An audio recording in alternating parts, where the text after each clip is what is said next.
అందరికీ నమస్కారం అండి. ఈరోజు మనం కృష్ణా జిల్లా మచిలీపట్నం చిలకలపూడిలో వేంచేసి ఉన్న శ్రీ పాండురంగ స్వామివారి ఆలయం గురించి తెలుసుకుందామా? భక్తికి శరణాగతికి ప్రతీక మహారాష్ట్రలోని పండరీపురం. కానీ అదే పండరీనాథుడు దక్షిణ భారతదేశంలో స్వయంభూగా సాక్షాత్తు తన భక్తుల కోసం కొలువైన పరమ పుణ్యక్షేత్రం మన కృష్ణా జిల్లా మచిలీపట్నం సమీపంలోని చిలకలపూడిలో ఉన్న శ్రీ పాండురంగ స్వామి ఆలయం. దక్షిణ పండరీపురంగా ఆధ్యాత్మిక జగత్తులో విరాజిల్లుతున్న ఈ క్షేత్రం కేవలం ఒక దేవాలయం మాత్రమే కాదు, ఒక నిష్కామ భక్తుని అపరిమితమైన తపస్సుకు, స్వామివారి కృపాకటాక్షాలకు ప్రత్యక్ష నిదర్శనం. ఈ క్షేత్ర ఆవిర్భావం వెనుక ఒక అద్భుతమైన దైవిక చరిత్ర ఉంది. శ్రీ భక్త నరసింహం గారు అనే మహోన్నత భక్తుడు పాండురంగ స్వామి ప్రత్యక్ష దర్శనం కోసం నిరంతరం తపించేవారు.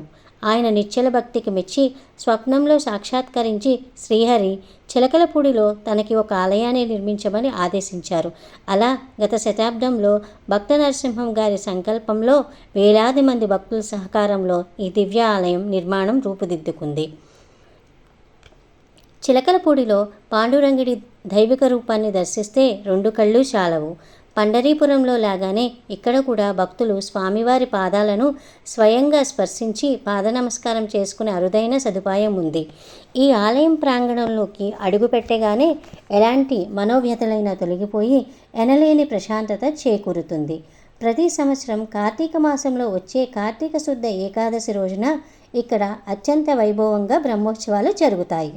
ఈ ఉత్సవాల సమయంలో తెలుగు రాష్ట్రాల నుంచే కాక దేశం నలుమూలల నుండి లక్షలాది భక్తులు తరలివస్తారు. ఈ సమయంలో జై విఠల పాండురంగ విఠల అనే నామస్మరణతో చిలకలపూడి గ్రామం అంతా మారుమోగిపోతుంది. ఒక్కసారైనా ఈ దక్షిణ పండరీపురాన్ని దర్శించి ఆ రుక్మిణి పాండురంగ స్వామి వారి దివ్య ఆశీస్సులు పొందుతారని ఆశిస్తూ జై పాండురంగ, జై జై విఠల, జై పాండురంగ.